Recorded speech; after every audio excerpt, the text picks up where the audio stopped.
মানব জন্ম ধন্য। এই জীবনে যে যাই করো, জীবনে যদি ভুল পাপ আর করে, কিন্তু সে যদি কায় মনোবাক্য চিত্ত একত্র করে এই দেহ মন প্রাণ সকলে গৌরাঙ্গের চরণে সঁপে দেয় আর ডাক দিয়ে বলে গোবিন্দ হে,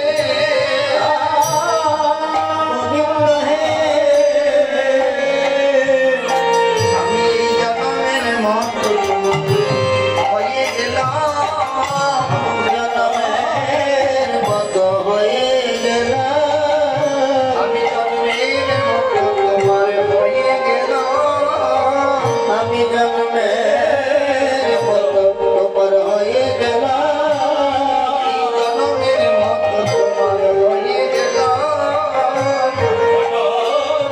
তোমার হয়ে গেলাম, বলে গোবিন্দরে কৃপা করে আমি জন্মের মতো তোমার হয়ে গেলাম।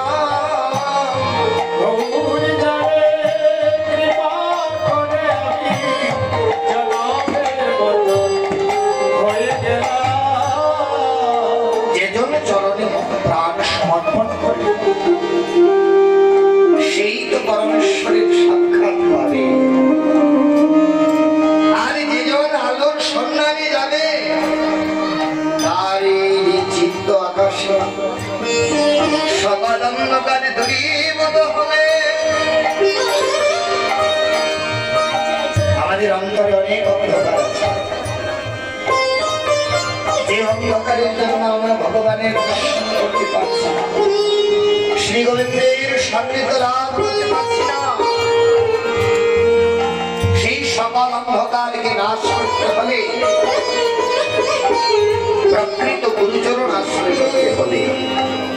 আর গুরুচরণ আশ্রয় করলে শ্রী গুরুদেবের কৃপা এই মানব জীবনের সকল অন্ধকার দূরে চলে যাবে।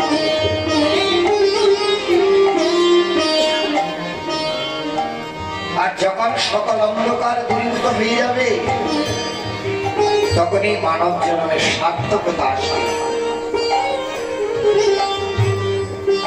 তাই বললে কি শেষ সম্বন্ধ নাহি যা,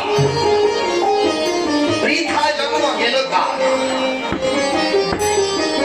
সেও পাপি বড় দুরাচার। তার এই মানব জন্ম কোনো কাজে লাগলো না তো? এই মনুষ্য জন্মটা কেন হয়েছে? আমরা যে মানব জন্ম লাভ করেছি, এই মনুষ্য জন্মটা আমাদের কেন হয়েছে? কেন হয়েছে? আমরা তো 84 লক্ষ দিনে ভ্রমণ করে এই সাদের মানব জন্ম পেয়েছি। এই মানব জন্মটা আমাদের কেন হয়েছে? এই মানব জন্মটা আমাদের হয়েছে মুক্তির সাধনা করিবার জন্য। যেন বারবার এই জন্ম মৃত্যু চক্রকে না আসতে হয়। পশু জন্ম যখন আমি পেয়েছিলাম, এই মানব জীবনের মতো কামনা বাসনা সকলই ছিল, কিন্তু ভক্তি পথে আমি অগ্রসর হতে পারিনি। আমি মুক্তির সাধনা করিতে পারিনি। তখন বিধাতার কাছে বারবার অনুরোধ করেছিলাম, হে গোবিন্দ, আমায় একটিবার ওই দুর্লভ মানব কুলে জন্ম দাও।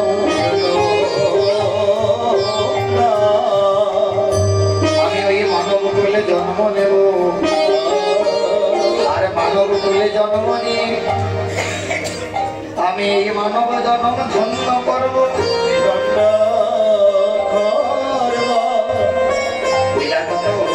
তিনি তো কৃপাময়, তিনিও কৃপা করে আমাকে জন্মটা দিলে। আর যখন মানব জন্ম পেয়ে সব কিছু আমি পেয়েছি, তাকে তো আমি ভুলে গেলাম। ভগবানের কাছে যে প্রতিশ্রুতি দিয়ে এলাম সকলেই আমি ভুলে গেলাম। এই বিষয়টা আমাকে ধ্বংস করলো। বিষয় সত্যের দংশনে আমি পূর্বে সব কিছু বলে গেলাম। দেখবে অনেক সময় কি করে আমি বিদ্যার অহংকার, আমি উচ্চ শিক্ষিত, অনেকজন কুলের অহংকার করে আমি উচ্চ বংশ। আরে জন্মে মানুষ হয়েছি, আগামী জন্মে জানি না কোন জায়গায় যাব। একটা নর্দমার কৃমি কীট হয়েও তো আমার জন্ম হতে পারে, তাহলে কিসের তো অহংকার,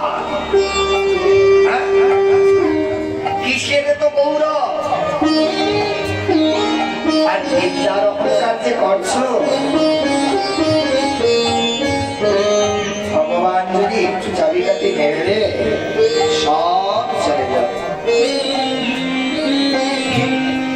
জন্মে হয়তো খুব বিদ্যান হয়েছ, আগামী জন্মে যদি কৃপা করে বিধান আবার মানুষকে জন্ম দেয়, এই জন্মে বিদ্যার কোনো কাজ হবে না। কিন্তু এই জন্মে যদি ভালো কাজ করে যেতে পারো, তাহলে এই কাজের ফলশ্রুতিতে আগামী জন্মে তুমি ভালো জায়গায় জন্মটা পেতে পারো। এটাই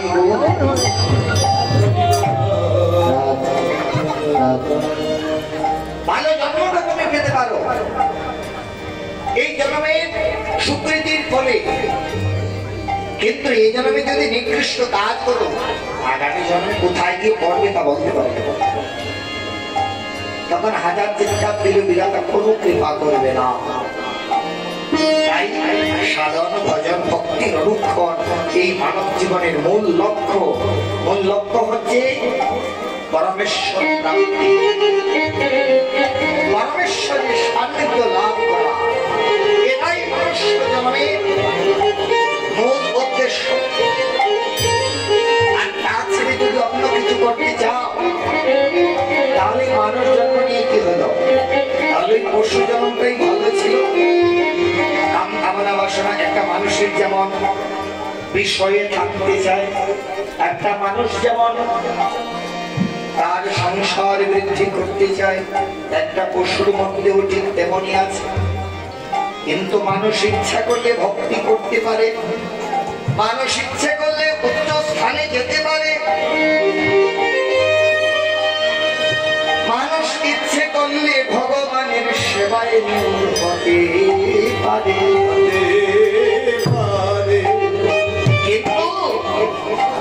কিন্তু একটা পশু ইচ্ছা করলেও তা পারে না, ইচ্ছে করলেও তা পারে না। কেন জানো? ওই যে বিষয় বিষটা পান করেছে, তার জ্বালা তো হবে, তার জ্বালা তো হবে। বিষ যখন পান করেছো, জ্বালাটা ভোগ করতেই। আমি বলছি না সব ছেড়ে দাও, তার যন্ত্রণা পেতে হবে। মানুষ মনে করে বিষয় খুব আনন্দ, কিন্তু বিষয়ে আনন্দটা কখন আসবে জানো? যখন সংসারটাকে কৃষ্ণময় করে, যখন এই সংসারটাকে কৃষ্ণময় করে নিবে,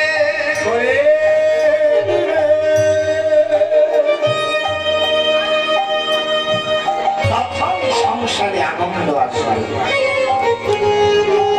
তখন সংসারে আনন্দ আসবে। একটা গল্প মনে পড়ে গেছে হঠাৎ। বনের রাজাকে জানো তো? পশু পাখিদের মধ্যে বনের রাজাকে, হ্যাঁ, বনের রাজাকে, হ্যাঁ, কে বলছে? সিংহ। সিংহটাই ঠিক। বনের রাজা হচ্ছে সিংহ। তো কি হয়েছে জানো? সিংহের একবার বিয়ে লেগেছে। হ্যাঁ, তো বনে যত পশু পাখির সবার নিমন্ত্রণ সিংহের সঙ্গে বরযাত্রী যাওয়ার জন্য। এবার সবাই রাজার সঙ্গে আমরা বিয়ের বরযাত্রী দিতে যাবো, সেটা কত বড় কথা। হ্যাঁ, তো শেয়াল কোথায় থাকে জানো তো? কোথায় থাকে? হ্যাঁ, গর্তের মধ্যে থাকে। দিনের বেলা এতটা বেরোয় না, রাত্রে অন্ধকার যখন হয় চুপি চুপি বেরোয়। তো কি হয়েছে, সিংহের বিয়ে লেগেছে, তো নিমন্ত্রণ পেয়ে সবাই আনন্দে ছুটে চলছে, বরযাত্রী যাচ্ছে সবাই, আর শিয়াল কি হচ্ছে সবার সম্মুখে নেচে নেচে যাচ্ছে। তখন ওই বনের যখন সবাই যাচ্ছে, তখন বাঘ জিজ্ঞাসা করছে, বিয়ে হচ্ছে সিংহে, তোরে তো আনন্দ কিসের? তোরে তো আনন্দ কিসে? বলে জানছ, বুঝতে পারছো না তো, আমার তো আনন্দ কিসে? ওই বিয়ের আগে আমিও সিংহ ছিলাম, পরে শিয়াল হয়ে মাথাটা নত করে ঘরতে যেতে হবে, দিনের বেলা বেরোতে পারি না। এই বিষয়ে যারা মনে করছে আনন্দ, আনন্দ পাবি যদি কৃষ্ণময় সংসার করতে পারো, তবে আর নইলে ওই শিয়ালের মতো অন্ধকারে চুপি চুপি বেরোতে হবে, আলোর প্রকাশে বেরোতে পারে না। তাই